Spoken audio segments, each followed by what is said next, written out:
What's up, everybody? Jem here again with another book review for you guys.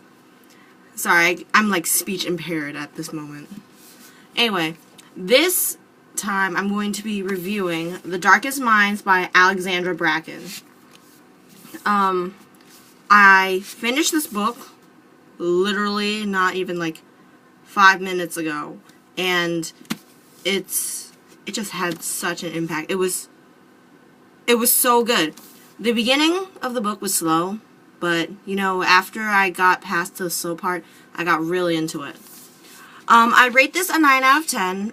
It was amazing, and I'll read you the synopsis. When Ruby woke up on her 10th birthday, something about her had changed. Something frightening enough to make her parents lock her in the garage and call the police. Something that got her sent to Thurmond, a brutal government rehabilitation camp.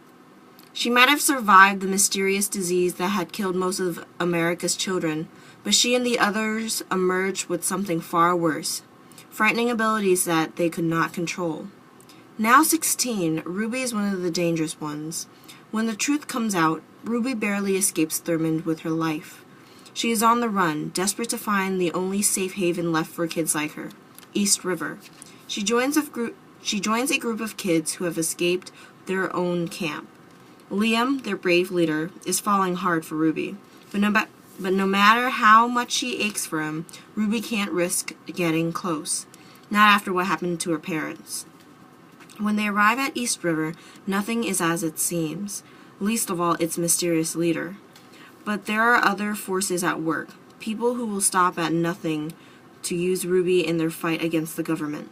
Ruby will be faced with a terrible choice, one that may mean giving up her only chance at having a life worth living. So, when I read this, for some reason I thought Ruby was 15, because I think I read the synopsis before and it said 15 to me. But anyway, that was totally irrelevant. I just wanted to say that. Ruby and her generation of America, the kids who didn't die from this disease they called IAAN, IAAN, idiopathic adolescence something. I only remember the first two.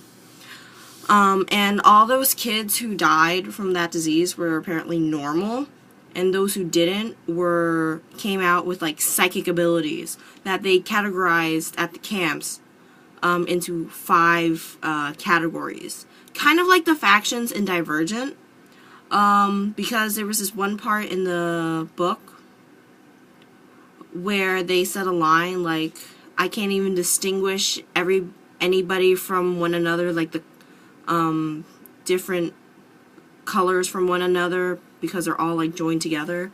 And it reminded me of what happened in like Insurgent, or it was like around at the end of Insurgent or beginning of Allegiant, when all the factions were like destroyed and everybody was just blended together.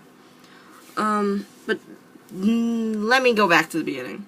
So Ruby, on her 10th birthday, is called, was reported to the SPF, Special Psi Forces, Psi with PSI, which is what the kids who have these abilities are called. And so the SPF got Ruby when she was 10, and took her to Thurmond, which is like a rehabilitation camp. This is basically a post-apocalyptic story mixed in with psychic abilities and concentration camps, like from back in the Holocaust, because that's what these reminded me of. And so Ruby has been in the camp for like 6 years, and then she gets broken out by this woman named Kate, who's a part of an anti-government group called the League of Children. The Children's League, I think it was called. All they said was the League after they said the name once, so she's a part of the League, which is apparently against the government, trying to like help the kids who are in like who are at the camps. And it's not everything is as it seems. Even at the beginning, I thought the Children's League was a good guy thing too, but it really wasn't, because they were apparently like breaking out some of the inmates, the kids from camps, I think, and using them to attack the government, even if it means sacrificing them. So after finding that out, I was like, no. And Ruby, she ran away too, because straight after she was broken out, and she was broken out because she's an orange. The 5 factions, technically in the book, are based on your abilities. There's orange, which is like mind manipulation kind of thing. Like if you talk, you can manipulate them, or with your mind, just manipulate them and look into their memories. Then there's red, who can start fires. They're pyrokinesis. I believe orange is telekinesis, but to a more greater extent. Then there's yellow, which is like, has to do with like electricity, which I think is called electrokinesis, but I'm not completely sure. Then there's blue and green, which is like, no, orange is not telekinesis. Telekinesis is blue, which means you can like move things with your mind. And orange, I think it was like telepathy, or the other word that began with a C that meant controlling, manipulating. And then there's green, and I don't remember what green had to do. I think it had to do with something like really smart with cracking codes and all this stuff. Memorization mostly. And so, the camp, Thurman, they had taken out all the yellows and the reds and the oranges because they were the most dangerous, and it left the greens and the blues. Ruby passed off as green because she a little bit manipulated the doctor when she was 10, when she got at the camp, to making her a green so that she could survive. And so she really was orange and was broken out by the League, and then shortly after she was broken out, she ran away and met the group Liam, Chubbs, and Zoo. Liam is the leader and took her in. They all thought she was green, and then they later find out that she's orange. But it doesn't change what they feel about her, because they became like a little family kind of thing, which was very endearing. I really liked the part where they were like on the road in Black Betty, which was their big black van, just driving around trying to find some supplies, trying to find East River, which was apparently a safe haven for Psy kids created by the Slip Kid. And they actually do eventually get to East River, which is run by Chauncey Gray, which is the president's son, the current president in the book's son. And so apparently he's an orange, but he's very manipulating, and it's all like nice and dandelions and rainbows and all this other crap in the beginning when they get there. But then things get a turn for the worst.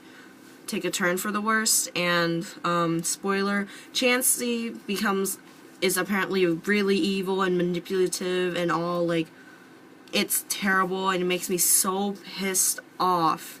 He pissed me off so much. And then the little group of 4, Ruby, Liam, Chubbs, and Zoo, are like broken up at this point. And so at the end of the book, I'm not going to say what the end was. I mean, it left off in a really, really big cliffhanger, and the ending pissed me off so much because, for those who have read it, I felt that she did not really need to do what she did. Ruby did not need to do what she did, and I felt that was like completely unnecessary, because she was letting go for the rest of her life, and I felt like it was completely unnecessary, because you can't take what she couldn't take what she did back unless something happens and something miraculous happens, and everything's all great and stuff again. I don't know. So that's that. The Darkest Minds, very, very cool.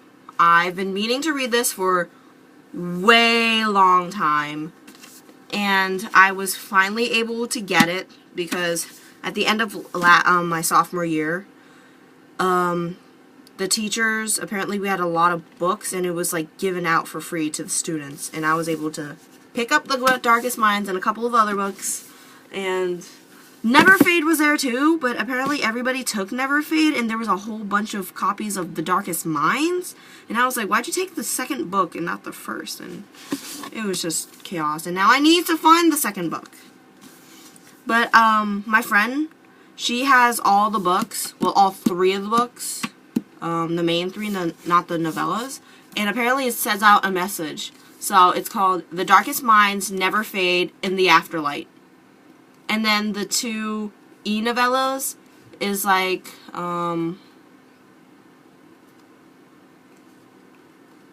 In Time Sparks Rise. And I think it's really cool. It just points out a whole message, which it's really, really cool. So the next book I'm going to be reading the first book of The School for Good and Evil, because I actually bought myself a copy and it's signed, and I got my friend into it, and she was really obsessed. She's really obsessed with it. And so, also, since the second book came out, I bought that also. And since I forgot all the events from the first book, except the ending, I'm going to reread the first book, and then I'm going to read the second book, and I'll give you guys a review for the second book. So that's all I really gotta say. It's like 11 at night. I got school in the morning, and I'm dead. I only did a review for this because I knew I was going to be dead tired if I tried doing it tomorrow morning, and I was not going to be completely void of life when I was going to review. So that's all I really have to say. So I guess I'll see you guys later. If you actually did read The Darkest Minds, what do you think about Ruby's character?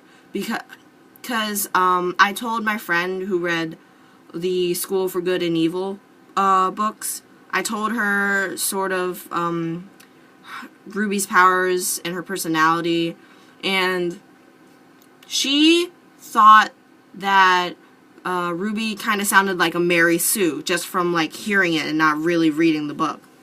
And I sort of think she's a bit of a Mary Sue because of all the power she has. I mean, give me your thoughts down below in the comments. Do you think that Ruby is a Mary Sue? I want to hear your thoughts on that. So I guess I'll see you guys later. Bye!